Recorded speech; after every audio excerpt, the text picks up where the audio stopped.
L'histoire de Vladimir Poutine en 3 minutes. Remontons le temps. Je commence à Leningrad, en 1952.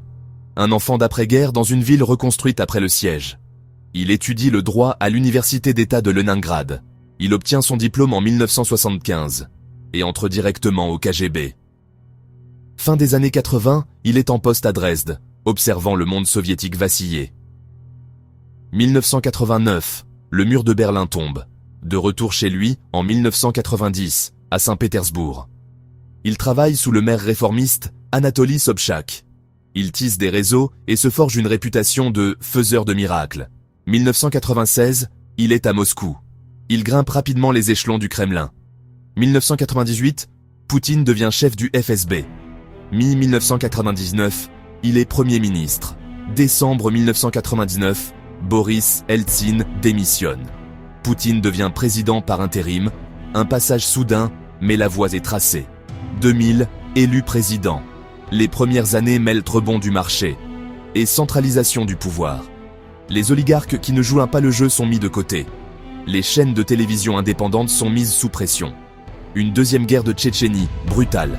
Le message, stabilité à presque tout prix. 2004, réélu. Les prix du pétrole montent en flèche. Le niveau de vie de nombreux Russes augmente. Après la prise d'otage de Beslan, le Kremlin renforce encore son contrôle. 2008, les limites de mandat le poussent à s'écarter. Dmitri Medvedev devient président. Poutine est Premier ministre, mais peu doute de qui est aux commandes. 2012, Poutine retourne à la présidence au milieu de manifestations massives. Les lois sur les manifestations, les ONG et les médias se durcissent. 2014, la Russie annexe la Crimée après la révolution ukrainienne. Extrêmement populaire au pays, condamné et sanctionné par une grande partie du monde. L'Est de l'Ukraine devient un conflit long et épuisant. 2015, la Russie intervient en Syrie, soutenant Assad. 2018, Poutine remporte un nouveau mandat. 2020, changement constitutionnel, remettent les compteurs à zéro. Potentiellement au pouvoir, jusqu'en 2036. Les critiques internes font face à une pression croissante. L'empoisonnement et la mort ultérieure d'Alexeï Navalny en 2024 suscitent l'indignation mondiale. 2022 marque un tournant, une invasion à grande échelle de l'Ukraine. La guerre déclenche de vastes sanctions occidentales et une rupture avec l'Europe. Réorientation vers l'Asie, en particulier la Chine. Sur le terrain, le conflit devient une guerre d'usure. Au pays, la dissidence risque la prison. 2024. Poutine revendique un nouveau mandat lors d'élections critiquées. En 2025, il est l'un des dirigeants ayant le plus longtemps servi au monde. La Russie, pouvoir centralisé.